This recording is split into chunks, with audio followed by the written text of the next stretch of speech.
I was wondering how the two presentations might work together in some of the ways that, there may be sexism and then the understanding or interpretation of sexual assault / rape. I would definitely say that they could be connected through rape myth acceptance, because a large degree of those beliefs are endorsed by the sexist standpoints that Jessica talked about in her presentation, and that the belief in the rape myth is a large reason why victims internalize the blame and say it's my fault. There's something I could have done, and so that I think is definitely a way that you could integrate, both of our presentations, both of our work. And then, so I guess to add on to that, so I didn't have it in my research because I guess it didn't specifically relate, but I do remember finding that right-wing authoritarianism is actually, in a lot of studies, they found it correlated with, it's predictive of rape myth acceptance.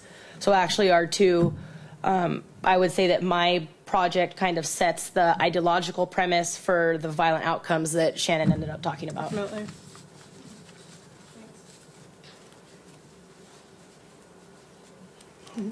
This question is for Shannon, and I was just curious about the language that you use to refer to persons who have experienced sexual assault and rape.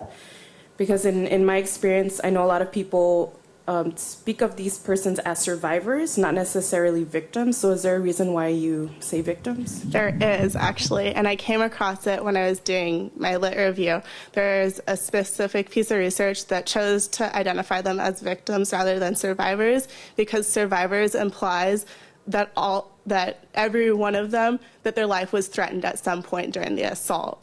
And so that's the way I chose to distinguish between them, is because I didn't know, how each of these persons experienced sexual assault. So I chose to label them as victims because they all were victims. But by using that, kind of textbook definition of a survivor and having that, life-threatening aspect to it, I didn't know that. So I didn't want to place that label on, a broader group of people that I didn't know about.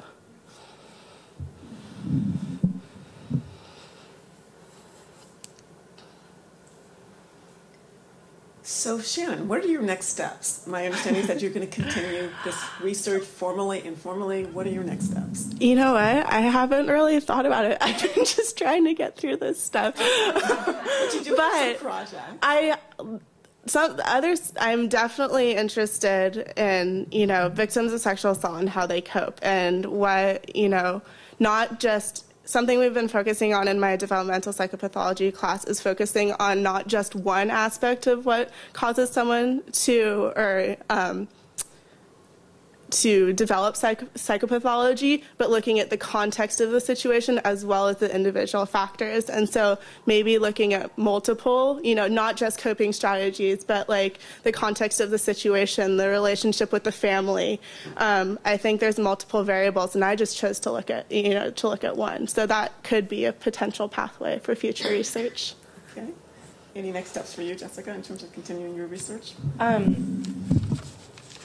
I was really interested on not only the lack of the interactive effect that I found, but just on the direct effect of right-wing authoritarianism on hostile sexism and on both forms of sexism.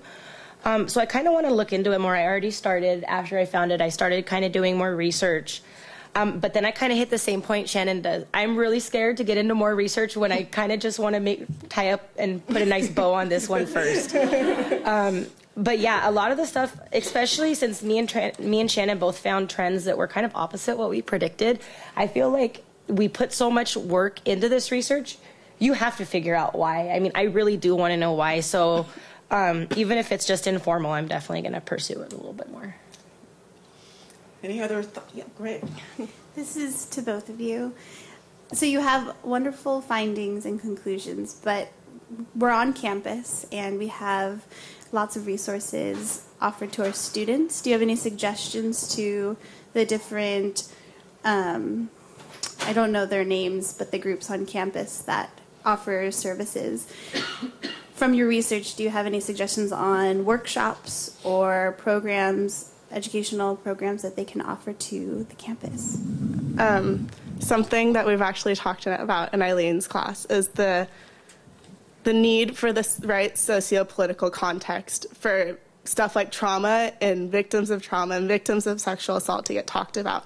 And I believe we have that on this campus. I believe that, you know, with events like Denim Day and stuff like that, that we are aware of it and we're trying to increase the awareness of it and not make it such a hush-hush topic, you know, like it has been in the past when the context wasn't correct, you know, wasn't right at the time. And so I think that, you know, by organizing more, you know, awareness days like that and letting people know that it's okay for them to seek help, you know, that it's okay for them to stand here and say, yes, I have been sexually assaulted and I need help coping, instead of, you know, using some of the maladaptive coping strategies that I found in my literature. So I could see Shannon's probably a little bit more directly applied to like program orientation, but the implications I found for sexism were really interesting, and it shows how really deep and ingrained a lot of these ideologies are in our society. So I feel like this campus is a pretty comfortable place to be as a woman. I do feel here that I'm able to express, able to decide that I want to cook. I'm able to decide that I want to rock climb. I'm able to decide that I want to build something. It's acceptable here.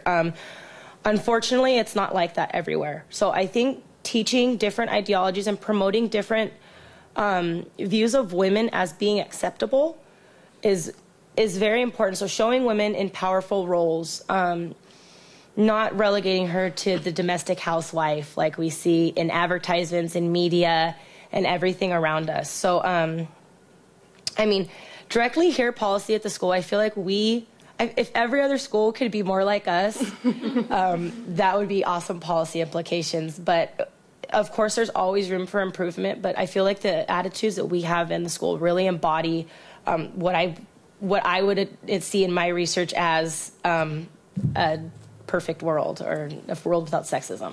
So. Okay, along that same line, I kind of want to challenge you two a little bit. And I guess I was involved in the rape prevention education program here my first year when I transferred. And unfortunately, that was the last year that the program ran. So the program was cut, and now it was placed under the health center, under SHOP. So what do you two think that says about this institution or the university or whoever it may be that places an issue such as rape and sexual assault under this huge branch of health? Like, it's placing it as a health issue instead of a social issue, and it's kind of undermining like all these power structures that are at play that do allow for such things like this to happen. So I don't know, I guess I just want to get your opinions about that and maybe see how that ties into your research or anything. Well, I remember when that happened, and I did have a big issue with that too. I don't think, I feel like putting rape along the same place where I go if I'm an alcoholic or if I'm having issues with drugs would make me as a rape victim feel like it's my fault. So it places blame on the victim, which is exactly what Shannon studied in the rape myth acceptance and what ideology is kind of behind right-wing authoritarianism. And this idea that, you know, a woman should follow this specific role, and if she doesn't, well, you know, whatever happens to her type of thing. Or, you know, we're going to have these hostile attitudes towards her. So it's a horrible thing to do here. I do feel like the rape should be treated as a social issue. And I know Shannon's in Eileen's class, and I've taken Eileen's class, and rape is an issue of power. Rape isn't a medical issue. Rape is a display of power from a dominant over a subordinate member. So it's definitely not something that should be medicalized. It is something that should be supported and accepted socially as a social issue. Yeah, and then to just add on to that, I think it needs to be twofold. I think it needs to be a medical issue, and I think it needs to be a social issue, because The medical aspect of it is seeking the therapy and recovering from it. And then the social aspect of it is raising awareness of it and preventing it. And so that I think those two need to work in unison for the epidemic that I was talking about to stop, And it's unfortunate that, we blame everything on the budget cuts, but that's a large part of, why programs like that get cut and integrated into other programs where maybe not everyone's needs are being met correctly. And it's something that I don't agree with, definitely.